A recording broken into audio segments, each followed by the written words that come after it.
네, 구성 4부 모임을 시작하겠습니다. 한 주간 동안 감사한 내용들, 또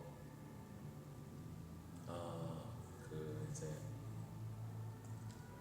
속상한 내용들, 그리고 말씀을 통해서 뭐 은혜 받거나 그런 내용들을 좀 나눠볼까요? 네, 지금 이제 제가 자켓을 벗고 있는 이유는 보충이 조금 더운데 아직까지 지금 저 혼자여가지고 제가 이제 에어컨을 좀 틀기가 그래요. 원래 이제 혼자 있을 때는 집에서 보면 이제 혼자 있으면 에어컨 잘 안 틀게 되더라고요. 그래가지고 이제 지구를 위해서 날로 따뜻해지는 지구를 위해서 혼자 있을 때는 좀 안 틀고 이제 그래서 이제 책상에 선풍기를 가져와가지고 옆에 이렇게 틀어놓고 이렇게 지금 앉아 있습니다. 우리가 지난 시간에 에스겔에 대해서 에스겔의 배경이라든지 에스겔이 누구인지 이걸 살펴봤고, 오늘은 이제 에스겔의 이제 마지막 이제 나머지 부분들을 다루려고 하는데, 먼저는 여기 윗물에 있는 에스겔의 구조와 중심 내용입니다. 그러니까 이 에스겔이 심판이 있고 회복이 있는데 그 사이에 여기 보면 열국의 심판이 들어가 있다는 겁니다. 열국의 심판.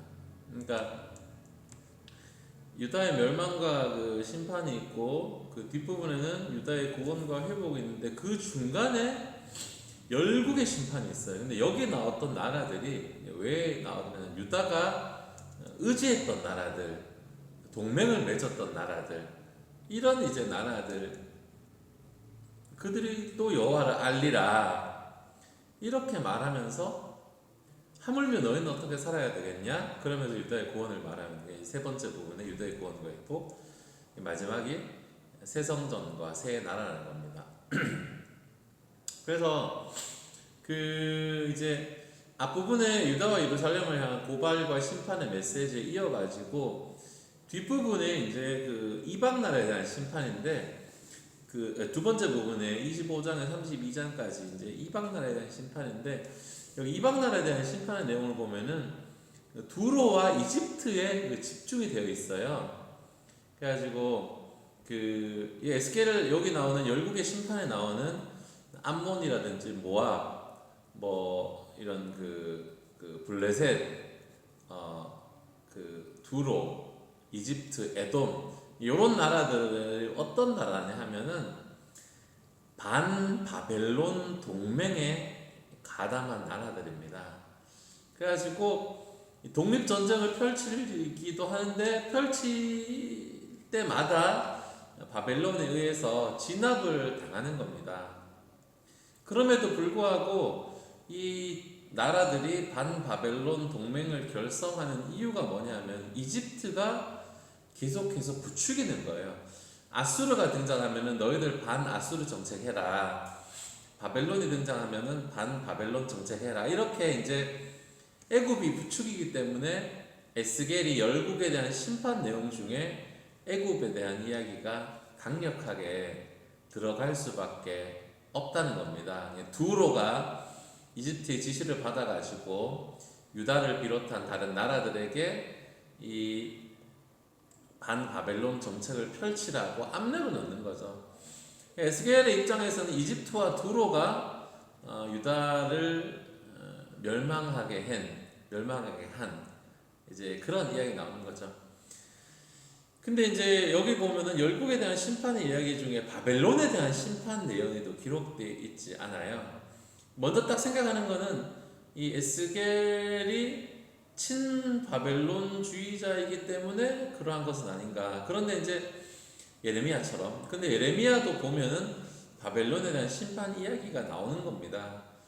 예레미야가 친바벨론 노선을 택한 것은 당시 국제 정세에서 유다가 살아남기 위한 노선이었지, 바벨론을 사랑해서 그런 것도 아닌 거죠. 그래서 에스겔도 비슷한 입장인 거예요. 근데 왜 심판의 예언이 없는가 하면은 에스겔 자신이 바벨론에 있고 포로들이 바벨론에 살고 있었기 때문입니다. 예레미야는 바벨론에 가지 않았었죠. 그러나 에스겔은 바벨론에 끌려간 포로 공동체의 한 사람으로서 거기에서 부름을 받았기 때문에 바벨론의 유다 공동체로 살아가는 사람으로서 바벨론에 반대하는 입장을 표명할 수는 없었을 것이다 라는 생각이죠.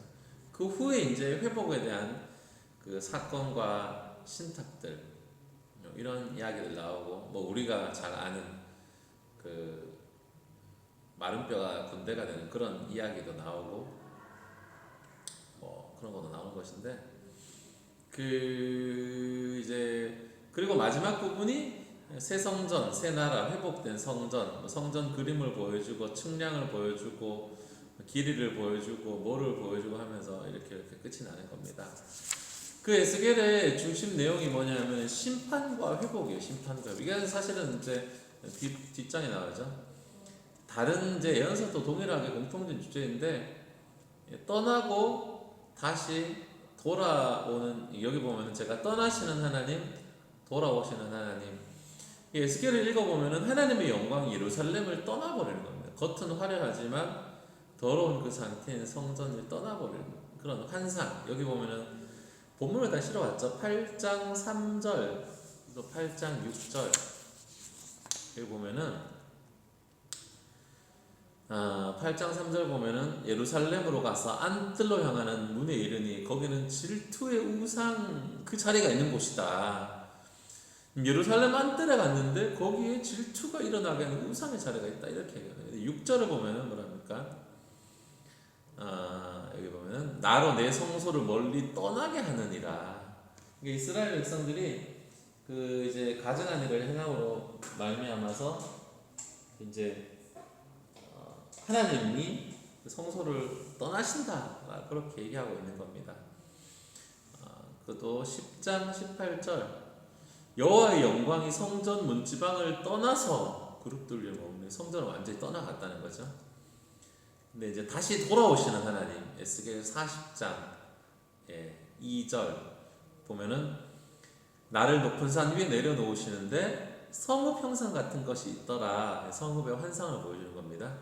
그래서 43장 2절 이스라엘 하나님의 영광이 동쪽에서부터 오는데 그죠? 하나님의 영광이 온다. 많은 물소리 같은 그 영광이 온다. 결론이 48장 35절 사방의 앞가는 18,000척이라 그날 오는 그 성읍을 여호와 산마라 하리라. 하나님의 영광이 다시 돌아왔다는 거죠. 심판과 회복 예언서의 주요 메시지. 에스겔 또한 심판과 회복, 하나님의 영광이 떠났다 그리고 다시 돌아온다. 하나님의 영광이 성전을 떠났다라는 걸 생각해 보면서 우리가 이 시대를 살아가는 또 그리스도인의 한 사람으로 또 한국 교회의 한 구성원으로서 하나님의 영광이 정말로 떠나셨는지 안 떠나셨는지 그렇게 되는 것이죠. 시계가 방향이 틀린 것 같아요. 네, 그래서 그렇게 되는 것이고 주요 텍스트는 이제 여기 보면은 11장 19절 20절 36장 이렇게 실었는데 뭐냐 하면은 하나님께서 새 영을 부어 주시고 그 영으로 말미암아서 이제 너희가 나의 길을 행할 것이다. 그러니까 뭐냐 하면은 이 바벨론의 포로로 끌려간 백성들이 과연 우리가 회복될 수 있을까? 우리가 어떻게 회복될까? 라고 이렇게 질문할 스스로에게 던질 때 하나님이 말씀하시는 겁니다. 네 힘으로 되는 게 아니고 너희 안에 영이 들어가야 된다. 새 영이 들어가야 된다. 이거를 말씀해 주는 겁니다. 이거를 눈으로 보여주는 게 우리가 잘 아는 에스겔 37장 마른 뼈 환상. 내가 생기를 이 뼈들에게 들어가게 하리라. 너희가 살아나리라.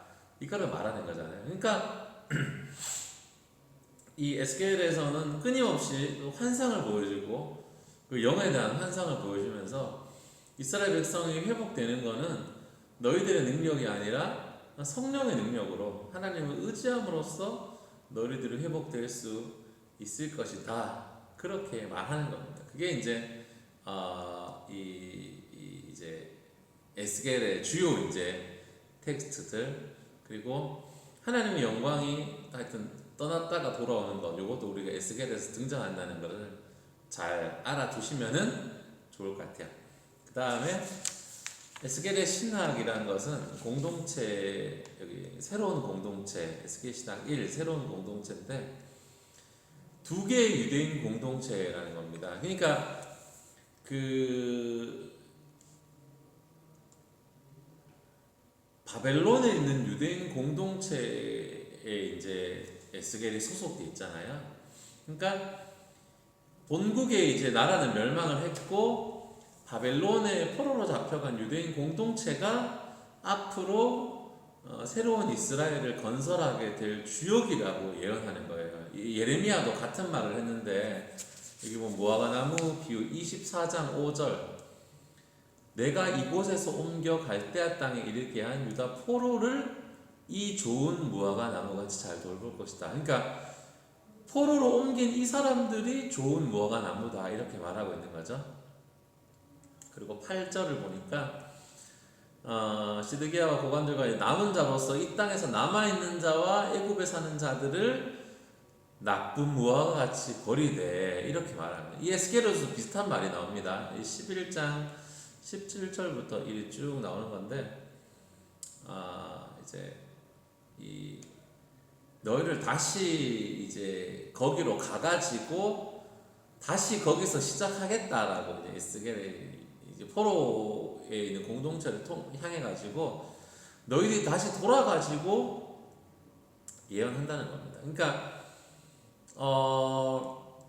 에스겔은 이제 바벨론에서 유대인 공동체가 살아가는데 관심이 있는 거고, 본국에 대해서는 너희들은 나쁜 이 무화과 나무다. 그래가지고 그 에스겔의 메시지는 이 바벨론 포로 공동체를 중심으로 하는 이 새로운 미래를 건설하는 겁니다. 그러니까 그 이스라엘 땅에 남아 있는 그 시드기야 왕을 이제 지지하는 게 아니고, 여기 잡혀온 이 마지막 이 요시아의 혈통인 여호야긴, 그죠? 여호야긴을 이제 지지하는 거죠. 합법적으로 인정하는 거죠. 그래서 근데 이제 당시에 이스라엘 사람들은 여기 보면 제가 2번에 기존의 신학이라고 써놨는데, 당시 유대인들은 그들이 과연 새로운 이스라엘을 건설할 수 있을 것인가에 대해서 의심을 했다는 거예요. 왜냐하면 조상들의 죄를 후손들이 받는다라고 생각이기 때문에. 그래서 아버지가 신포도를 먹으면 아들의 이가 시다, 이런 속담도 얘기하면서 예레미야도 그런 걸 인용해요. 그리고 에가도 보면은 제가 실어왔죠. 5장 7절, 조상들은 범죄하고 없어졌으며 우리들은 그들의 죄악을 담당했다.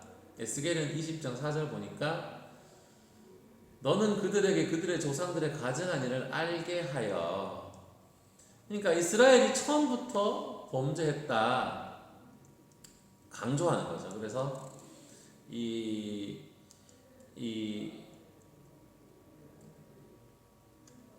이스라엘 백성들의 조상들의 그 범죄, 그러니까 이스라엘 백성들은 과거와 현재와 미래를 막론해가지고 시대를 초월해서 같은 운명 공동체로서 살아간다는 그런 생각을 갖고 있었어요. 그러니까 과거의 백성들이나 뭐 미래 현재의 백성들이나 이게 다른 사람들이 아니고 우리는 한 그 공동체라. 그래서 이게 때로는 희망을 주기도 하지만은 죄로 인해서 심판을 받는 상황에서는 이것이 굴레처럼 다가와가지고 극복할 수 없는 짐처럼 될 수 있다는 거예요. 그래서 이 시점에서 조상들이 범한 죄를 어떻게 벗어버리고 새롭게 시작할 것인가, 이게 이제 중요한 문제였다는 거죠. 그렇기 때문에 3번 공동체 갱신.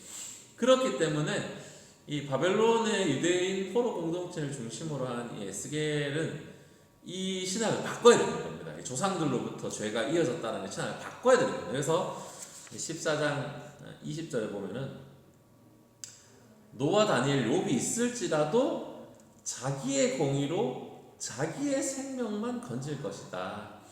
악인이 의롭게 살다가 범죄하면은 그는 과거의 의로움과 살 게 없이 범죄를 당할 심판받고, 범죄하다가 회개하면은 과거의 죄와 관계없이 구원을 받을 것이다. 이렇게. 그래서 33장 20절 하반절 보면은 실화죠. 이스라엘 족속아 나는 너희가 각기 행한 대로 심판하리라 하시니라. 18장 30절 보면은 각 사람이 행한 대로 심판할지라 너희는 돌이켜 회개하고 죄에서 떠날지어다. 이렇게 31절 32절 죽을 자가 죽는 것도 내가 기뻐하지 않는다. 너희는 스스로 돌이켜서 할지. 그러니까 에스겔이 말하는 것은 개인적인 차원은 아니고 이스라엘 공동체의 심판과 구원을 이야기하는 건데, 여기서 어떤 시대이든지 이들이 새로운 결단을 하고 회개하고 나아가면은 과거의 운명에서 벗어나서 새로운 공동체를 만들어 나갈 수 있다라고 에스겔은 선포하는 겁니다. 에스겔의 신학 두 번째는 회개에서 구원이라는 건데요. 여기 1번이 용서 이후의 회개라고 써 있는데, 에스겔이 말하는 것은 용서 이후의 회개입니다. 전통적으로, 아니 우리가 알고 있는 거예요. 회개하면 용서해 줄게. 네 나한테 잘못한 거 빌면은 용서해 주시리라. 네가 가서 죄진 거를 고백하면 용서해 주겠다. 이렇게 말하는 건데, 에스겔의 신학은 용서 이후의 회개를 말하는 겁니다. 조금 이제 특이하죠. 그래서 18장 31절 너희의 죄악을 버리고 마음과 영을 새롭게 할지어다 어찌하여 죽고자 하냐. 회개를 촉구합니다. 인간의 책임이고 또 하나님의 구원 존재 조건인데, 36장 26절 보면은 내가 내 영을 너희 속에 두고 내 마음을 너희에게 주고 굳은 마음을 제거하고 부드러운 마음을 줄 거예요. 그러니까 회개라는 것이 하나님의 사역이라는 거예요. 예. 그래서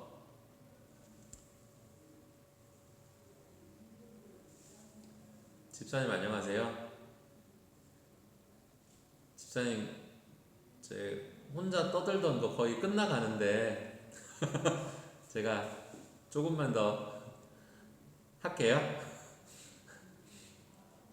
그 에스겔의 신학 두 번째 항목에 와 있는데 뭐냐면은 그 이제 전통적으로 우리가 이제 생각하는 거는 용서를 구하면은 회개해주고,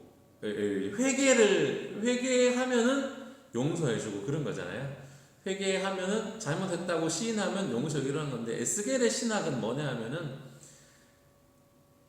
용서 이후의 회개라고 생각할 정도로 이렇게 말하는 겁니다. 그래서 제가 그 실어놓은 이스라엘 에스겔 18장 31절 보면은 이제 너희가 범한 죄악을 버리고 마음을 새롭게 하고 이렇게 얘기하는데, 36장 26절을 보면은 새 영을 너희 속에 두고 새 마음을 너희 속에 주되 굳은 마음을 제거하고 부드러운 마음을 줄 것이다. 이렇게 해가지고 에스겔의 이 후반부의 본문에 따르면은 회개라는 것이 이 용서와 구원의 전제 조건이 아니고 인간의 책임이 아니고 하나님이 하시는 사역이다라고 이렇게 말을 하고 있는 겁니다. 그래서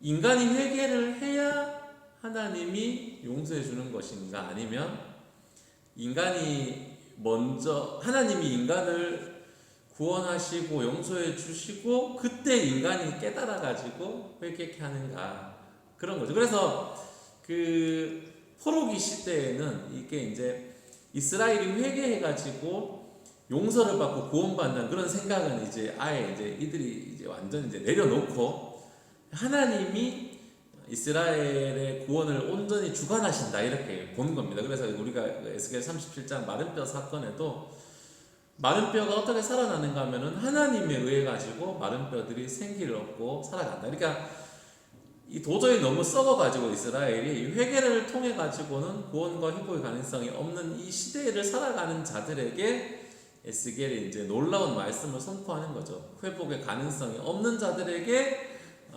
에스겔이 이러한 신학을 제시하는 겁니다. 그래가지고 하나님께서 하나님이 구원을 하는 거에 있어서 하나님의 절대적인 주권을 강조하고 이제 그것이 이제 에스겔의 신학 두 번째라고 이제 보는 거죠. 그래서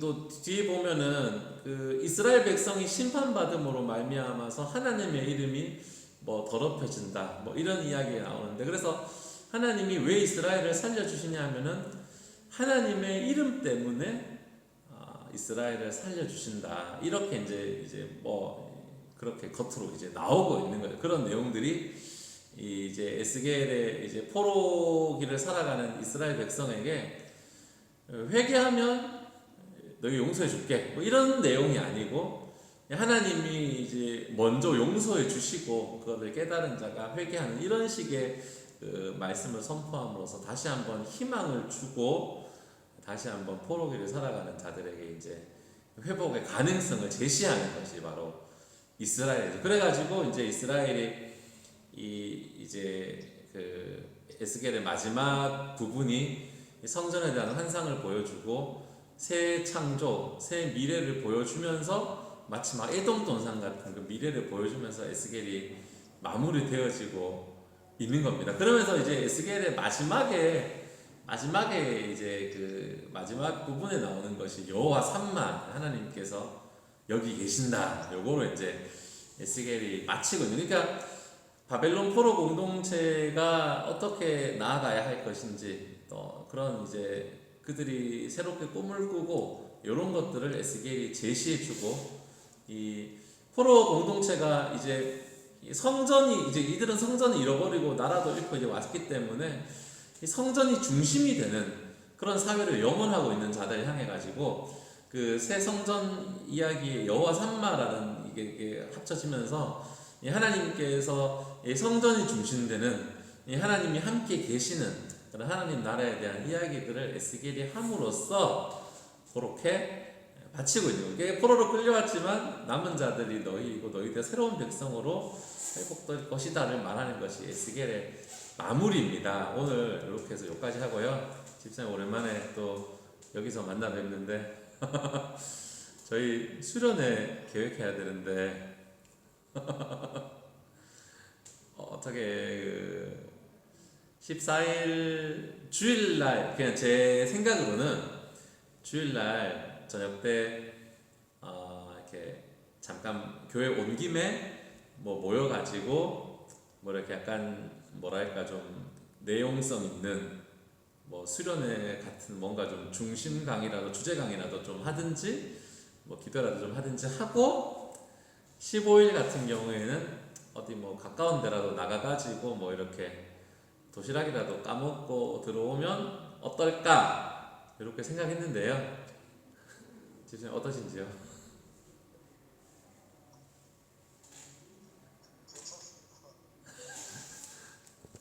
네, 하여튼 네. 아니면은 그냥 주일날 저녁 때 또 하면 피곤하니까 15일 하루만 뭐 해도 뭐 할 수도 있겠다 이런 생각도 들기도 한데, 또 너무 또 하루에 또 끝내면 또